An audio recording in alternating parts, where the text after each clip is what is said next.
Okay. So people, I'm starting with a fresh topic right now. And before that, I want everyone to hold this book. I repeat, before starting the fresh topic, I want everyone to hold this book, my book. Okay. और one more thing very important. आपको बताया भी था मैंने पहले, अभी जब जून के एग्जाम से जो पेपर आया था, इसमें से करीब करीब 85-90 मार्क्स का पेपर इसी बुक में से, 85-90 मार्क्स का पेपर इसी बुक में से था। बाकी आप बोलें कि सर 5 या 8 मार्क्स 10 मार्क्स का पेपर कहाँ से था, वो मैं कहूँगा आपके मॉड्यूल में से था। और वो एक्चुअली इसका था ही नहीं, ड्राफ्टिंग का वो था ही नहीं, वो पार्ट था कंपनी लॉ का पार्ट, तो सीआर में से आ गया था। और you must be aware of कि आपके इतने सारे पेपर्स हैं ग्रुप में, तो सीआर के अंदर एफएम का भी पूछ लेते हैं, एफएम के अंदर कभी वो ड्यू डिलिजेंस पूछ लिया एक आध, तो मिंगल्ड अप होता है। पता है ना आपको, ये नहीं पता तो ध्यान रखिए, क्योंकि इसमें स्टूडेंट्स की गड़बड़ ऐसे हो जाती है, जो बेचारा सीआर का ग्रुप दे ही नहीं रहा, वो कहता है सर मैं तो सीआर दे ही नहीं रहा था, और मैं तो एफएम पढ़ के गया था, एफएम ग्रुप में देने वाला था, और एफएम में तो सीआर आ गया, तो मुझे पता नहीं चला कि ये सीआर है। तो आईसीएस कुछ भी कर सकता है यार। और आपकी वो चीज काम सिर्फ तब आएगी, आई रिपीट, आपके वो सिर्फ काम सिर्फ चीज तब आएगी जब आप सारे ग्रुप दे रहे होगे। यानी कि if you are attempting for all the groups in a single attempt, so that will be comfortable for you, because in the due diligence, if the question asks you, like by the ICSI of CR or FM, you will be able to answer. अभी भी क्या हुआ drafting में कुछ company law से जुड़े हुए questions आ गए, जो सीआर के सब्जेक्ट के अंदर थे, जो स्टूडेंट्स आंसर कर सकते थे उन्होंने कर दिया, जो सीआर का अटेम्प्ट दे चुके थे पहले पिछली बार, तो उन्होंने भी क्लियर कर दिया, जिन्होंने सीआर अभी पढ़ा ही नहीं था, कोचिंग शुरू ही नहीं की थी, वो बेचारे नहीं पढ़ पाए। तो ऐसा कभी कभी हो जाता है, सीआर के अंदर कुछ और पूछ रहे हैं, ऐसा होता है। खैर, हमेशा ऐसा नहीं करते, ये नहीं कि 25-25 मार्क्स का पेपर ऐसा आता है, मुश्किल से 5 या 8-10 मार्क्स का अगर पेपर अगर ऐसा आ गया, मतलब मैं क्या बोलूंगा, मतलब आईसीएस दुश्मनी निकालनी है आपसे दुश्मनी वो ऐसे निकाले चाहे वैसे निकाले, वो निकाल लेते हैं दुश्मनी।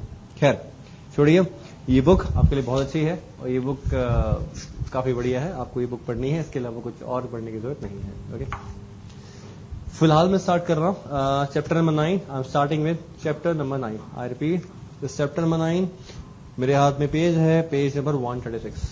फटाफट पन्ने पलटिए, मैं चैप्टर नंबर 9 पढ़ने वाला हूँ, और मैं कोई पीपीटी नहीं लगा रहा यहाँ पे, मैं चाहता हूँ कि आपके हाथ में बुक्स हो, ताकि मैं वर्ड बाय वर्ड पढ़ूँ, और आपके हाथ में बुक्स वगैरह हैं, तो आपने ईयरफोन्स लगा रखे हैं या माइक लगा रखे हैं, स्पीकर लगा रखे हैं, तो आप उसको सुनते जाएं और साथ साथ में मेरे साथ साथ पढ़ते भी जाएं। जब मैं समझाऊंगा तो मुझे देखिएगा, और जब मैं पढ़ूंगा बुक्स में तो मेरे साथ साथ पढ़िएगा। यही तरीका होगा, ये नहीं कि मैं पढ़ रहा हूं तो आप मुझे देख रहे हैं, सर पढ़ रहे हैं, और जब मैं समझा रहा हूं तो आप नीचे पढ़ रहे हैं, ऐसा नहीं करना, वरना बार बार कर्सर पीछे के लिए जाना पड़ेगा आपको। शुरू करें भाई, good. Topic number 9, lesson number 9, appearance and pleadings. Exam में इस चैप्टर की इंपॉर्टेंस है, एग्जाम में इस चैप्टर में से क्वेश्चंस वगैरह आते हैं, और इस चैप्टर में जो इस हेडिंग का नाम है वो है अपीयरेंस एंड प्लीडिंग्स। हमेशा की तरह आपको पहले ही बताया गया था, मैं फिर बता रहा हूं, अपीयरेंस और प्लीडिंग्स का मतलब क्या है। अपीयरेंस वर्ड का मतलब होता है हम किस तरह से किसी भी जगह जाके अपीयर करते हैं अपने आप को। अपीयर का मतलब है अपने को किस तरह से प्रेजेंट करते हैं या पेश करते हैं, it's like a presentation skills in the front of other person. Presentation skills में सिर्फ पीपीटी दिखाना या सेमिनार्स में खड़े होकर लेक्चर देना सिर्फ यही नहीं आता, क्लासरूम में खड़े होकर स्टूडेंट को समझाना सिर्फ यही नहीं आता। अपीयरेंस में बल्कि मैं कहूंगा फॉर्मल और इनफॉर्मल, एक ड्रेस कोड से लेकर एक बोलने के तरीके तक सब कुछ इसमें आता है। अपीयरेंस वर्ड का मतलब ही है बेबी, लाइक स्टूडेंट्स की how you acting in the front of others, including your body language, including your dress code, including your facial expressions, including your like verbal communications, including your etiquettes, including your eye gestures, movements, everything. What is the presentation and what kind of presentation you reflect? You reflect from your body, from your what kind of a vibes. आपकी body से किस तरह से vibes आती हैं। आप लोग ही हैं जो बोलते हैं दोस्तों को, आपस में एक दूसरे को, यार उससे नहीं मिलना, तो उसको कहते क्यों यार, उसको क्यों नहीं मिलना, अरे यार उसको पिकनिक वेकनिक के लिए लेके जाएंगे हम, हम कहीं भी जाएंगे ट्रिप वगैरह पे उसको लेके नहीं जाएंगे, या उसकी मतलब अजीब सा इंसान है, हमेशा नेगेटिव बात करता है, वो नेगेटिव वाइब्स आती हैं, मतलब हमेशा मरने की बातें करता रहता है, मतलब खुश नहीं रहता। तो वो क्या है, उसकी वो देखिए क्या अपीयर करता है, वो अपीयर करता है something negative, that is also appearance. Other word is pleadings. Pleadings word का मतलब आपको पहले बताया गया था, फिर बता रहा हूं। प्लीडिंग्स वर्ड का मतलब है कि किसी भी कानूनी अथॉरिटी, यानी कि लीगल अथॉरिटी के सामने आप जाके जब कोई भी मुकदमा पेश करते हो उसको हम बोलते हैं pleadings. Excuse me, I repeat, किसी भी लीगल अथॉरिटी के पास जाकर, जब स्टैट्यूटरी अथॉरिटी के पास जाकर आप कोई अपना केस पेश करते हो उसको हम बोलते हैं प्लीडिंग्स। ओके, हालांकि आपको बताया गया था there is a difference between pleader and advocate, याद है आपको? या I told you the difference between pleader and advocate. Pleader वो होता है जो किसी भी रेगुलेटरी अथॉरिटी के पास जाकर अपना अपने केसेस को रखता है, और एडवोकेट बेसिकली बंदा वो है जिसने LLB की डिग्री ली हुई है। ओके, एक एडवोकेट किसी भी जगह जाकर, किसी भी रेगुलेटरी अथॉरिटी के पास जाकर अपना मुकदमा लड़ सकता है, चाहे वो कोर्ट हो, चाहे वो कंज्यूमर फोरम हो, चाहे वो ट्राई हो, TRAI, चाहे वो सिक्योरिटीज अपीलेट ट्रिब्यूनल हो, कोई भी जगह हो। तो एडवोकेट तो एक मैं कहूंगा 100% पर्सन है जो कहीं भी जा सकता है और अपना केस लड़ सकता है अपने क्लाइंट के लिए। तो एडवोकेट, वकील साहब हमारे जो LLB क्वालिफाइड है, जो लॉ किया हुआ है, वो क्या है? वो प्लीडर है, क्योंकि वो केस प्लीड कर रहे हैं, वो प्लीडिंग्स कर रहे हैं। तो हर एडवोकेट प्लीडर होता है सर, हर एडवोकेट प्लीडर होता है, क्योंकि एडवोकेट तो कहीं भी जाकर केस लड़ सकता है, चाहे वो इनकम टैक्स डिपार्टमेंट अथॉरिटी हो, चाहे वो SAT हो, चाहे वो कंज्यूमर फोरम हो, चाहे वो फैमिली कोर्ट्स हो, चाहे वो आर्बिट्रेशन हो, चाहे वो सिविल कोर्ट, क्रिमिनल कोर्ट, कोई भी हो, एडवोकेट तो एडवोकेट है, तो काम ही केस लड़ना है। लेकिन जो बाकी लोग बंदे हैं, professionals, company secretaries, chartered accountants, हम कंपनी सेक्रेटरीज को कोर्ट में जाकर मुकदमा लड़ना अलाउड नहीं होता, क्योंकि हमने LLB नहीं किया हुआ ना। हमें कंज्यूमर फोरम में मुकदमा लड़ना अलाउड है, हम जा सकते हैं इनकम टैक्स अथॉरिटी के पास, अभी रिसेंटली अलाउड हो गया है हमको। हम जा सकते हैं आर्बिट्रेशन पैनल में, हम जा सकते हैं कंपनी लॉ बोर्ड में, नेशनल कंपनी लॉ ट्रिब्यूनल में, NCLT में, लेकिन कोर्ट में नहीं। तो हम कौन है? हम प्लीडर हुए? यस, हम प्लीडर तो हुए, लेकिन क्या हम एडवोकेट हुए? नो सर, हम एडवोकेट नहीं है। तो क्या हम बोल सकते हैं every advocate is a pleader, but all pleaders are not the advocates? हर एडवोकेट प्लीडर होता है क्योंकि वो केस लड़ता भी है और एडवोकेट भी है, लेकिन हर प्लीडर एडवोकेट नहीं होता सर, क्योंकि हम प्लीडर हैं, केस लड़ रहे हैं, लेकिन एडवोकेट नहीं है, हमने LLB नहीं किया हुआ। अगर आप बोलेंगे सर लगे हाथ हम LLB भी कर लेते हैं, क्या दिक्कत हो गई? फिर तो हम प्लीडर भी और एडवोकेट भी। तो मैं कहूंगा सर LLB कर लो, लेकिन प्रैक्टिस तो एक चीज ही करोगे ना, चाहे आप प्रैक्टिस करोगे एडवोकेट की, चाहे प्रैक्टिस करोगे CS की। CS की प्रैक्टिस करते हो, अपना CS वाला काम करते हो, तो फिर आप एडवोकेट वाला काम नहीं कर सकते। मैं डिग्री की बात नहीं कर रहा था बेसिकली, मैं डिग्री की बात कर ही नहीं हूं, मैं बात कर रहा हूं बेसिकली एक प्रोफेशनल को रन करने की। लेकिन अगर आप CS का काम ना करके अगर एडवोकेट वाला काम करते हो, तो फिर आप एडवोकेट और प्लीडर दोनों हो, फिर मैं मानता हूं। एक्सक्यूज मी, कई बार क्या होता है, कई बार ऐसे स्टूडेंट्स वगैरह मैंने देखे हैं, मेरे अपने स्टूडेंट्स हैं जो CS के साथ LLB भी कर लेते हैं। शायद मुझे याद आ गया एकदम से एग्जाम्पल, परसों नरसों की बात है, वन ऑफ माई स्टूडेंट, एक मेरी स्टूडेंट है CS एग्जीक्यूटिव की, काफी टाइम पहले उसने CS एग्जीक्यूटिव मुझसे क्लियर किया था, प्रोफेशनल में पहुंच गए थे, and by name of Sagarika, name Sagarika, या she called me few days back, और उसने मुझे कहा सर एक केस पूछना है। बोला अच्छा भी सागरिका पूछो, कोई दिक्कत नहीं है। उसने कहा सर आपको बहुत टाइम बाद मैंने कॉल किया, and I was your student in CS executive, और हम पास हो गए थे, फिर आपसे अपने प्रोफेशन में भी क्लासेस ली थी, और अभी मैं ट्रेनिंग कर रही हूँ। मैंने कहा गुड, तो कहाँ कर रहे हो ट्रेनिंग? उसने कहा सर मैं ट्रेनिंग कंपनी में नहीं कर रही, मैं ट्रेनिंग लॉ फॉर्म में कर रही हूँ, क्योंकि मैं LLB भी कर रही हूँ। मैंने कहा देखो फ्यूचर में तुम्हें CS वाला काम करना है तो लॉ फॉर्म में ट्रेनिंग करना अच्छा है, लेकिन कंपनी में भी जाके ट्रेनिंग करो। She replied, she said sir CS तो चलो मैं कर रही हूं, लेकिन बाद में जब मैंने LLB ज्वाइन किया तो मुझे ज्यादा इंटरेस्ट LLB में आ रहा है। ऐसा हो सकता है? कोई दिक्कत नहीं है। तो सर मैं LLB को प्रोफेशन को आगे बढ़ाना चाहती हूँ, इसलिए मैं लॉ फॉर्म में ट्रेनिंग कर रही हूँ।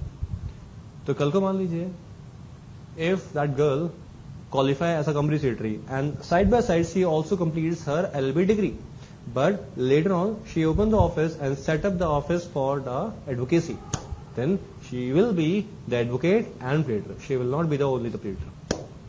लेकिन हाँ एडवोकेट बनने के बाद वो CS वाला काम नहीं कर सकती. ओके सो ये फर्क है. खैर चैप्टर की हेडिंग में हमने काफी कुछ देखा और अपीयरेंस एंड प्रेजेंस की हमने बात की. ये चैप्टर नंबर 9 है हमारा, थर्ड पार्ट है.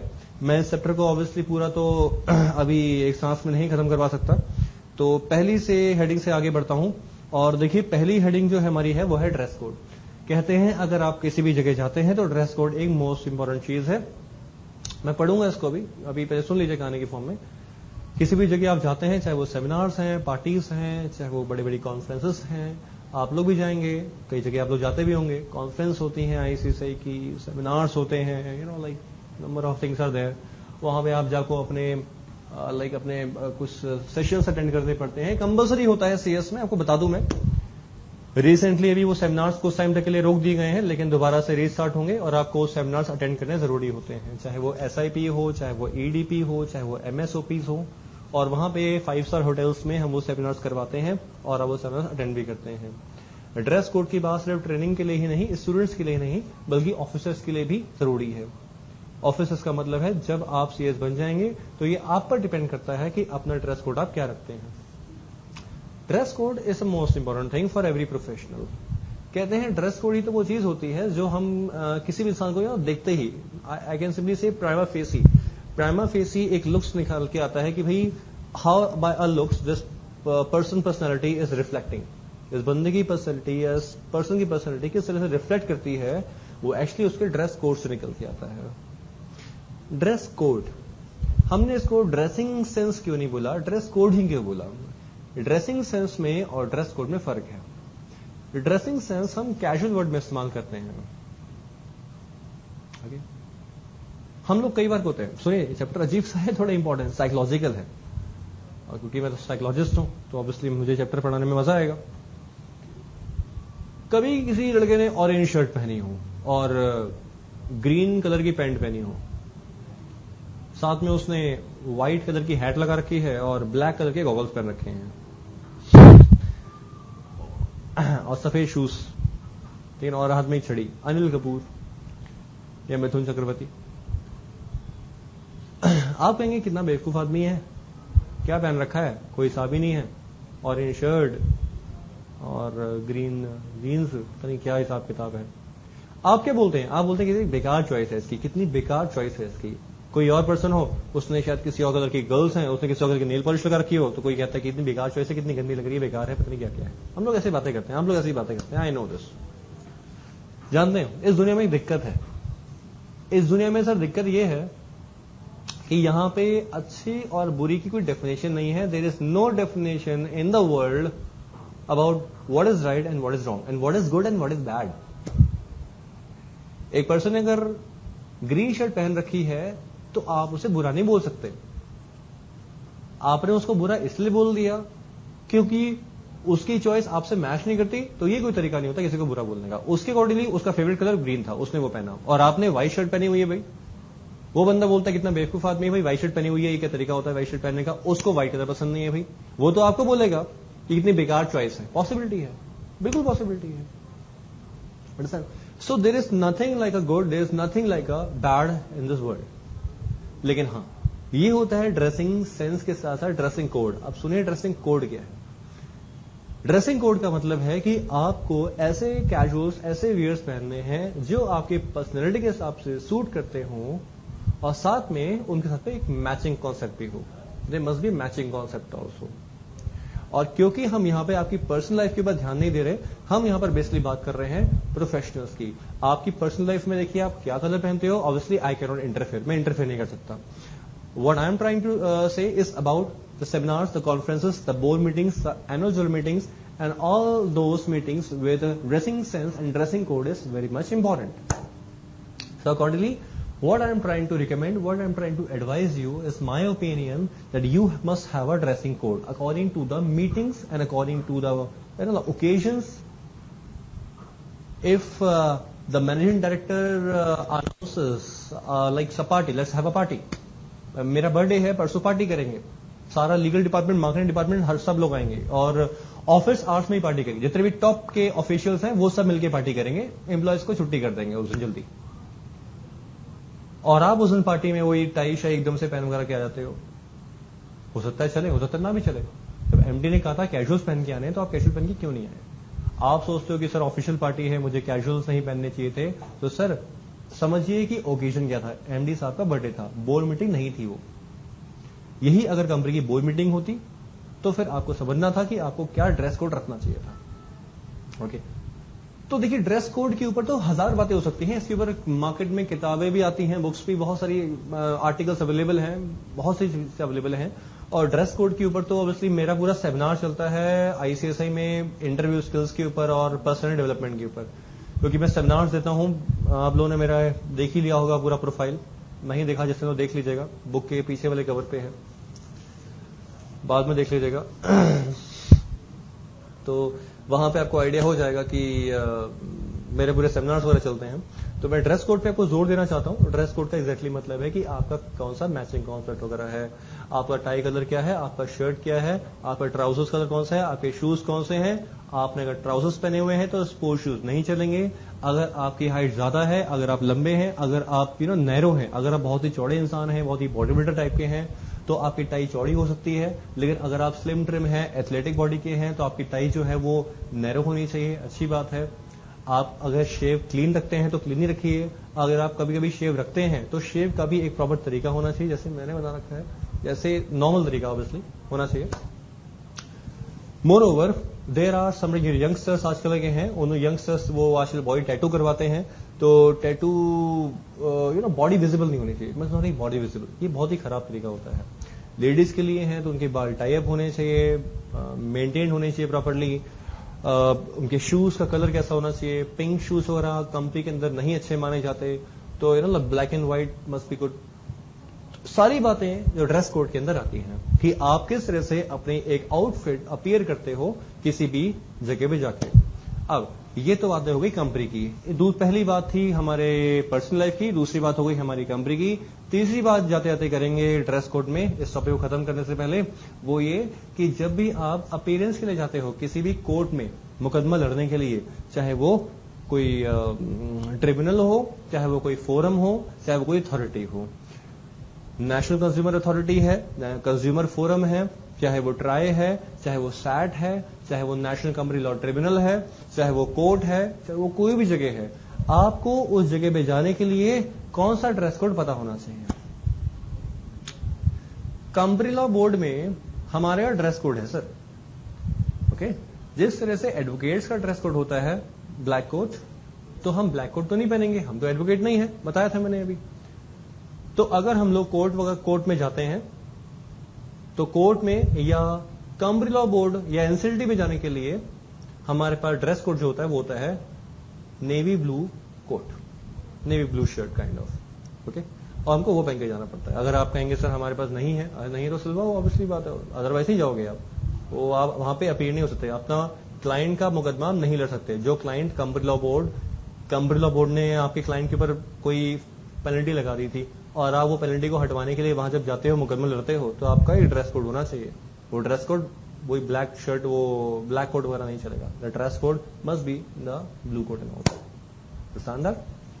सो ड्रेस कोड पे आते हैं और फिर उसके ऊपर बातें करते हैं. अब मैं इसको पढ़ना चाहता हूं और आप अपनी बुक्स में देखेंगे और मेरे साथ साथ थोड़ा थोड़ा पढ़ेंगे. चलिए पढ़ते हैं. Excuse me. Fine. In professional life it is important to look presentable. कहते हैं प्रोफेशनल लाइफ में प्रेजेंटेबल दिखना तो बड़ा जरूरी है obviously, because personal appearance counts. जो कि किसी इंसान की जो पर्सनल अपीयरेंस है वो बहुत जरूरी है. काउंट्स का मतलब है बहुत जरूरी है. How you look can be a major factor in how you perceived by others. आप कैसे दिखते हैं ये बहुत इंपॉर्टेंट चीज है, और दूसरा को क्या समझते हैं बहुत जरूरी है. हाउ यू लुक, आप कैसे दिखते हैं, बात कैसे करते हैं, किस तरह से एक्टिविटी करते हैं, और वर्क कैसे काम करते हैं, ये बहुत ही जरूरी होता है किसी प्रोफेशनल के लिए. That you are a professional और एन अमेट्योर, कि आप प्रोफेशनल हैं या अमेट्योर हैं. अमेट्योर मतलब ना समझ है, स्टूपिड है. अंडरस्टैंड? आगे बोला गया the way you dress speaks volume about who you are as a person as a professional. किस तरह से आप ड्रेस करते हैं डिपेंड करता है कि आप किस कैटेगरी के प्रोफेशनल हैं. Whenever you enter a room for the first time, it takes a few seconds for the people who you never met to take the form the perception about you and your abilities. जैसे ही आप room में enter करते हैं, obviously बात है, आपको पता ही है चीज. जैसे ही आप कहीं बैठे होते हैं, आपकी बात अगर कर लो, कहीं भी आप बैठे होते हैं, कोई भी एकदम से रूम से एंटर करता है, उसने बढ़िया से ड्रेस वगैरह पहन रखी है आप, तो मैं ये नहीं कहता कि आप अट्रैक्ट हो जाओगे. मैं ये कहता हूं कि आपका जो एक ध्यान है, जो आपका एक अटेंशन है, वो पर्सन आपका एक अटेंशन सीकर बन जाएगा. आपका अटेंशन तो वहां पे जाएगा. अंडरस्टैंड? तो लुक्स एक्चुअली मैटर समवेयर.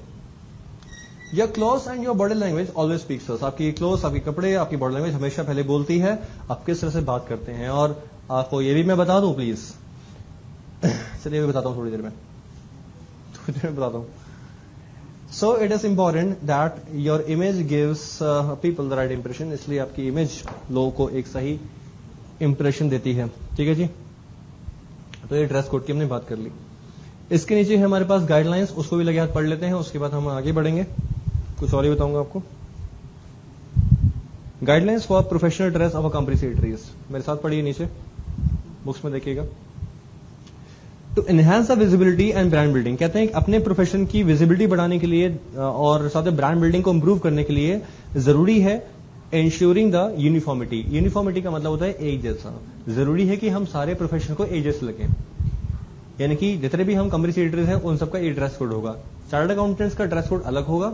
हमारा ड्रेस कोड नेवी ब्लू है, आपको मैंने अभी बताया. मुझे कैसे पता, अभी पढ़ेंगे आगे जाके, डोंट वरी. और जितने भी एडवोकेट्स हैं उनका ड्रेस कोड होता है वो ब्लैक कोट, आपको ये भी पता है. तो इससे क्या होता है, एक एकता आती है, एक समानता आती है. ओके, कंपनी सेक्रेटरी अलग से झलकते हैं, भीड़ में दिखाई देते हैं अलग से. The council of the institute of company secretaries of India.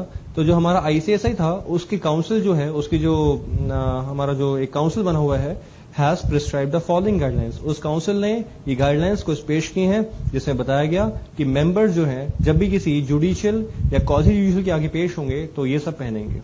क्या? ABCD. Clause A. The professional dress for the male will be navy blue suit. Professional के लिए मेंबर अगर मेल है तो नेवी ब्लू सूट हो गया और व्हाइट शर्ट हो गया with a tie, preferably of ICSI. Tie के आगे लिखा हुआ है प्रेफरेबली ऑफ आईसीएसआई. एक्चुअली ना जब आप मेंबर बन जाओगे ना, सीएस बन जाओगे, तो सीएस बनने के बाद आपको एक टाई मिलती है.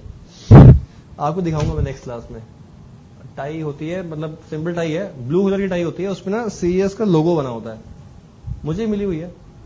जब मेंबर बन जाओगे, सीएस बन जाओगे, तो सीएस बनने के बाद आपका एमएसओपी होता है.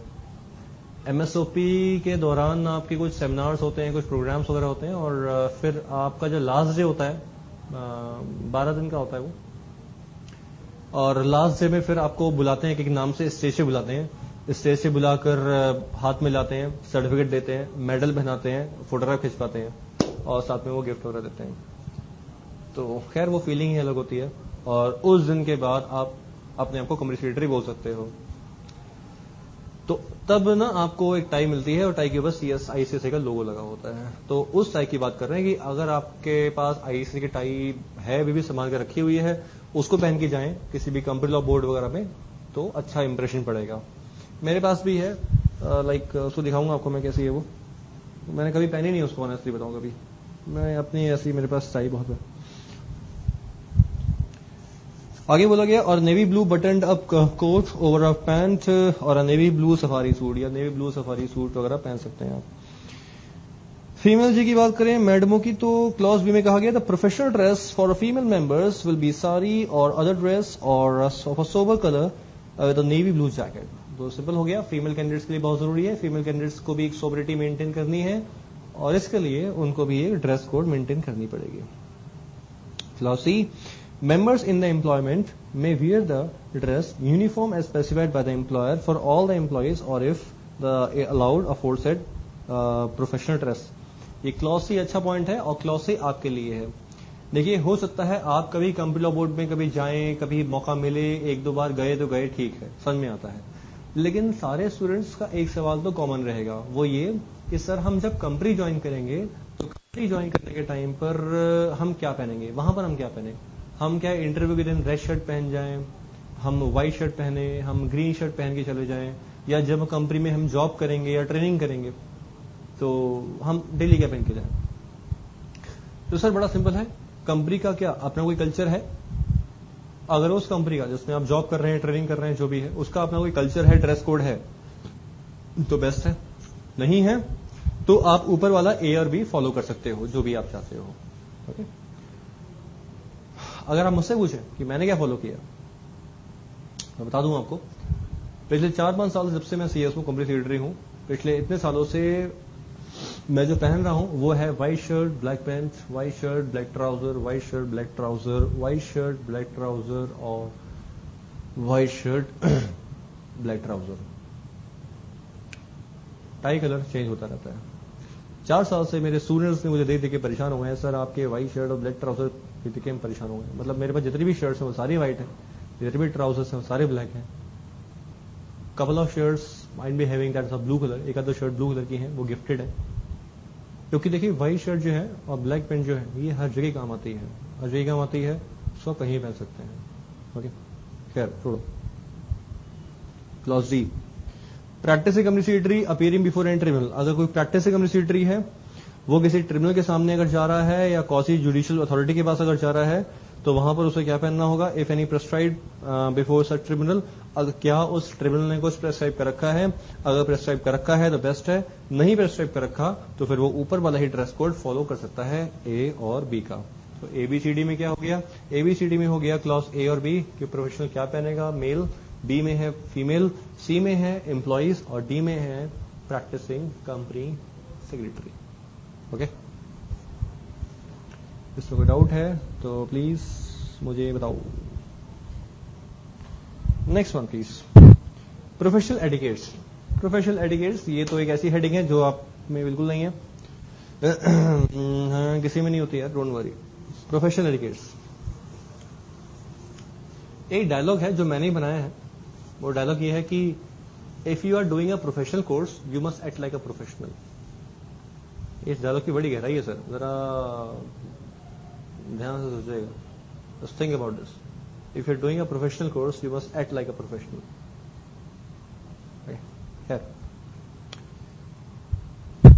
Etiquette is a fine art behaving in the front of others. कहते हैं एटिकेट एक ऐसी आर्ट है जो हम किसी और के सामने बिहेव करते हैं। It is a set of practices and forms which are followed in a wide variety of situations। ये कुछ चीजें ऐसी हैं जिसमें कुछ चीजों का इन्वॉल्वमेंट और ज्यादा होता है। एटिकेट्स की बात कर रहे हैं। Many people consider it to be a branch of decorum। कुछ लोग इसको डेकोरम बोलते हैं, यानी कि एक लाइक ए डिसिप्लिन बोल सकते हैं, या इसको कोई लोग इसको सोशल बिहेवियर का नाम भी देते हैं। Each society has its own distinct etiquette। कहते हैं अलग अलग इंसान का या अलग सोसाइटी का अपना अपना एटिकेट तरीका हो सकता है। पहला है हमारा ड्रेसिंग एटिकेट। हम किस तरह से ड्रेसिंग सेंस करते हैं, ये इंपॉर्टेंट है। अब पढ़ना शुरू करते हैं। With every organisation programme comes inevitable questions.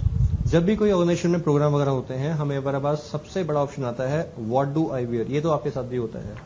घर में कोई शादी ब्याह आया नहीं, पार्टी आई नहीं, मम्मा मैं क्या पहनूं? नहीं, मेरे पास कपड़े नहीं है, मेरे पास तो कपड़े ही नहीं है, मैं क्या पहनूं, मेरे पास तो कपड़े ही नहीं है। ये पंगा स्पेशली विद गर्ल्स। गर्ल के साथ हमेशा ऐसा होता है, मैं क्या पहनूं, मेरे तो कपड़े ही नहीं है, नए कपड़े लाके दो। बॉयज के साथ it doesn't happen any more. अरे कुछ ही पहन लेते हैं, गंदे वंदे जो मर्जी पहन लेते हैं। सो यहां पे कहा गया what do I wear. Knowing what to wear और how to wear something is a key to looking great in any event. तो हम क्या पहने और हम ऐसा क्या पहने कि हम अलग से वहां पे दिखाई दें, ये भी जरूरी है कि उस पार्टी में, उस इवेंट में हम अलग से झलक के निकल गए। तो ये नहीं कि आप कुछ चमकीला सा पहन लेंगे, no, it doesn't suit good. Okay, it must be you are properly groomed, आप प्रॉपर्ली ग्रूम्ड हो, प्रॉपर्ली तैयार हो, आप प्रॉपर्ली फिट हो। आपके फेस पे एक कॉन्फिडेंस रिफ्लेक्ट हो रहा है, आपकी पर्सनैलिटी इतनी ज्यादा इंप्रूव्ड है। अगर आपने बढ़िया ड्रेस पहनी हुई है लेकिन आपका चेहरा मुरझाया हुआ है, बेकार है sir. Okay, you must have a confidence in the heart, you have confidence in your eyes. सिर्फ वो एक फेस पैक या लाइक बढ़िया बाल कटवाने से कुछ नहीं होता। ऑनेस्टली बता रहा हूं, जिस बंदे के आंखों में कॉन्फिडेंस झलकता है उसकी पर्सनैलिटी दिखाई देती है। सर आर्मी वाले को मैं बताऊं, आर्मी मैन आर्मी वाले को व्हाइट शर्ट ब्लैक पैंट पहना दो और अलग से भीड़ में खड़ा कर दो, आप पहचान जाओगे वो आर्मी वाला बंदा है, क्योंकि ना डर है किसी बात का, ना चिंता है किसी बात की, ना टेंशन है किसी बात की, और कॉन्फिडेंस जो झलक के आ रहा है आंखों में वो अलग से है। जबकि कुछ ऐसा तो है नहीं कि army people is like a body builder और लाइक अ मस्कुलर पीपल, ऐसा बिल्कुल नहीं है। ओके, लेकिन हाँ, उसी भीड़ में अगर आप किसी सेठ मुनीम साहब को खड़ा कर देंगे कोट पैंट वगैरह पहना के, कोट पैंट पहना के, ओके, तो वो बीच में भीड़ में मिक्स हो जाएंगे। No one can easily, accept that particular person. That particular person is like having a good personality, like something, because that particular munim sahab is being mixed into the crowd. Okay, that's the part. So, personality हमेशा सिर्फ कपड़ों में नहीं होती, personality कपड़ों के एक code में, साथ में उनके एसेंस में, और साथ में हमारे आंखों में, हमारे एटीट्यूड में, हमारी आंखों में, ओके, हमारी ओवरऑल पर्सनैलिटी में होती है। तो इसलिए हम लोग पर्सनैलिटी पे ज्यादा जोर देते हैं, ओके, ना सिर्फ कपड़ों पे। खैर, अभी तो कपड़ों पे जोर दिया जा रहा है। 1 2 3 4 पॉइंट्स पढ़ते हैं फटाफट। Always wear neat and nicely pressed formal clothes, हमेशा प्रेस किए हुए कपड़े पहने। Choose corporate shades while you are picking up the clothes for your office wears. जो कॉर्पोरेट शेड्स होते हैं, यानी कि शर्ट्स जो होती हैं जिसमें सेल्फ लाइनिंग होती हैं, या फिर इस तरह से क्रॉस मार्क्स हो रहे हैं, हॉरिजॉन्टल लाइंस हैं, वो आप थोड़े बहुत शेड दे सकते हो, लेकिन ज्यादा शेड नहीं लेने। ओके, टाई एंड डाई के जो एकदम उसमें स्प्रे मारे हुए हैं शर्ट्स वगैरह के अंदर, वो सब शेड नहीं होते। वो सब शेड्स वगैरह जो आते हैं वो कैजुअल्स कपड़ों में आते हैं। एक दो बात का ध्यान रखिएगा, चमकीला कपड़ा कभी भी, I repeat, the shiny cloth shall never be counted in formal wears. चमकीला कपड़ा कभी भी फॉर्मल वियर में नहीं आता। अगर आपकी शर्ट चमकीली है, शाइन करती है बहुत ज्यादा, वो कभी भी फॉर्मल नहीं होती है। लोग उसको फिर भी पहन लेते हैं कंपनीज वगैरह के अंदर, टाई वगैरह लगा के, सोचते हैं बिल्कुल फॉर्मल है वो, ऐसा बिल्कुल नहीं है, वो कभी भी फॉर्मल में नहीं आती। बस इतनी सी बात है कि वो बंदे बहुत ही अपर लेवल पोजीशन के हैं और कंपनी में उनको कुछ कहने वाला कोई है नहीं, तो इसलिए वो ऐसा पहन सकते हैं, लेकिन अदरवाइज चमकीला कपड़ा कभी भी फॉर्मल में नहीं आता है। दूसरा, ऐसा कोई शर्ट, ऐसा कोई ट्राउजर जिसपे एम्ब्रॉयडरी है, जिसपे कढ़ाई है, एम्ब्रॉयडरी क्लॉथ कभी भी फॉर्मल्स में नहीं आएगा, वो हमेशा कैजुअल्स में आते हैं। ओके। तीसरा, अगर टाई आपने पहनी हुई है, टाई भी दो टाइप की होती हैं, एक तो होती है कॉटन टाई, एक होती है शाइनी, ओके, बहुत शाइन करती है। तीसरा एक और होता है, वो होती है semi shiny. Okay, cotton tie पहनते हैं कोई दिक्कत नहीं है, लेकिन आजकल कॉटन टाई लोग कम पहना करते हैं बॉयज, क्योंकि वो ज्यादा शाइनी करती, मजा नहीं आता उसमें। दूसरा है शाइनी, शाइनी टाई नहीं पहनेंगे आप, वो भी पार्टी वेयर्स में आती है, वो पार्टी वेयर्स होती है। तीसरा है सेमी शाइनी, सेमी शाइनी जैसे कि ये है, शायद अभी शाइन ना कर रही हो, मेरे ख्याल से कर रही है क्या पता नहीं, तो लाइट्स का थोड़ा प्रॉब्लम है। तो semi shiny tie you can just wear on, semi shiny tie वगैरह पहन सकते हैं, वो सब फॉर्मल्स वगैरह में आएगा। Okay, next, ties for the men should be complement. आदमियों के लिए टाई जो है कॉम्प्लीमेंट वाली बात है। अगर आप ड्रेस कोड पहनते हैं और टाई पहनते हैं, अच्छी बात है। कई लोग टाई वगैरह नहीं पहनते, उनकी अपनी मर्जी है, लेकिन अगर आप टाई साथ में पहन लेते हैं तो ये एक एडिशनल पॉइंट ही आपके लिए होगा। ओके, बाकी आपको कभी भी कोई डाउट हो ना कि सर ये जो चीज हम कल इंटरव्यू के लिए जा रहे हैं और ये क्या पहने, हम क्या ना पहने, तो भी बताइए, तो मुझसे पूछ सकते हो, WhatsApp, Facebook, anything like something, कोई दिक्कत नहीं है। एसएमएस कर देना, मैं आई जस्ट टेल यू। एक स्टूडेंट था, मुझे याद आया एकदम से, मैं अपना सेमिनार देकर आया था। Seminar, that was seminar like interview skills seminar था, सेमिनार इंटरव्यू स्किल्स। ठीक 2 दिन बाद वो लड़का कहीं इंटरव्यू देने के लिए जा रहा होगा, ही आस्क्ड मी कि सर मैं क्या पहनूं। मैंने कहा यार सिंपल शर्ट और ट्राउजर्स पहन लो, कोई दिक्कत नहीं है। कहता सर टाई पहनूं? मैं सर टाई अगर है तो पहन लो, फादर वगैरह की अगर पड़ी है तो पहन लो, कोई दिक्कत नहीं, नहीं तो मत पहनो, कोई खास बात नहीं पड़ता, इससे फर्क नहीं पड़ता। उसने क्या किया, उसने मुझे अपने ना घर के पलंग के ऊपर शर्ट रखी, नीचे ट्राउजर ऐसे लटकाए ऐसे लंबे करके, और टाई ऐसे करके लगाई, और पूरा अपने मोबाइल से व्हाट्सएप इमेज क्लिक किया और मेरे को भेजा, और फिर लिखा कि सर बताना ये मैचिंग सही लग रहा है। मैं देख के हैरान हुआ कि यार मतलब क्या है ये, क्या है ये। फिर मैंने भेजा, हाँ भाई सही है, कोई दिक्कत नहीं है, पहन जा भाई, पहन जा। ठीक है, व्हाइट शर्ट, ब्लैक ट्राउजर्स वगैरह थे, that was okay. Still students ऐसे भी होते हैं, तो चलता है। हाँ जी, नेक्स्ट पेज पे बात करते हैं। Women should avoid wearing the exposing dresses and opt for the little and but the natural makeups. Exposing dress नहीं पहननी वुमेन्स को। एक्सपोजिंग ड्रेस का मतलब क्या होता है, आप वुमेन हैं, आप जानते हैं, और जो लड़के हैं वो तो बिल्कुल जानते हैं, ठीक है। बट नेचुरल मेकअप करें, ज्यादा मेकअप वगैरह करना अच्छा नहीं होता। ओके, कॉर्पोरेट्स में लोग बहुत मेकअप करके आते हैं, हमने भी देखा हुआ है, बड़ा मोटा मेकअप होता है। पंजाब में मैंने काम किया हुआ है, बड़ा मोटा मेकअप होता है, अच्छा नहीं होता। मेकअप साथ में टपक रहा होता है यहाँ। Heel should be of appropriate of modest height. Heel जो है वो इतनी लंबी नहीं होनी चाहिए, छोटी छोटी होनी चाहिए, काफी है। Okay, men need to keep their hair including the facial hair neatly trimmed and set। तो आदमी जो है अपने बालों को ठीक ठाक रखें भाई, चेहरे के ट्रिम वगैरह होने चाहिए, अपने शूज को पॉलिश रखें, अपने नाखूनों को साफ रखें। नाखूनों को साफ रखें, नाखून से की फर्क पैदा है। एक्चुअली आप जब हाथ मिलाते हो किसी से तो आपके नाखून कभी कभी रिफ्लेक्ट करते हैं, तो वो चीज जो है वो साफ होने चाहिए, जरूरी है। लड़कों के तो नाखून ही नहीं होते, वो खा जाते हैं। गर्ल्स के नाखून हो सकते हैं, लेकिन वो गंदे होते हैं तो दिखाई नहीं देते, क्योंकि वो नेल पॉलिश लगाते हैं। नो बिग डील, लेकिन keep your nails clear. Wear clothes which you are comfortable in and carry well. This is very important while you are in the business meeting and client presentation. That's very very important.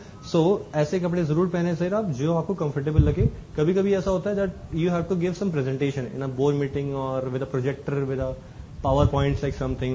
हो सकता है जैसे मैं यहाँ पे खड़ा हूँ और मैं भी आपको प्रेजेंटेशन ही दे रहा हूँ उस टाइम पे, तो मैंने ऐसे कपड़े अगर पहने होते जो मुझे पहनना थोड़ा मुश्किल हो जाता। गर्मी लग रही होती, यहाँ पे लाइट नहीं है अभी, या मैंने कोट पहना होता, मैं बार बार उसको ऐसे कर रहा होता, उतार रहा होता, that would be uncomfortable for me. So it is absolutely advisable and recommended to everyone that either if you are a male or a female, always wear those kind of a dress which is absolutely comfortable for you. Especially when you have to give some presentation or PPT like something in a board meeting, you have to address someone, speech देनी है, कुछ भी देना है। अच्छे कपड़े पहनिए, simple कपड़े पहनिए, इजी हो आपके लिए कैरी करने के लिए। Okay, simple. हैंडशेक एटिकेट्स को वही पढ़ते हैं। ऊपर वाले पार्ट में देख लीजिए, अगर आपको कुछ पूछना है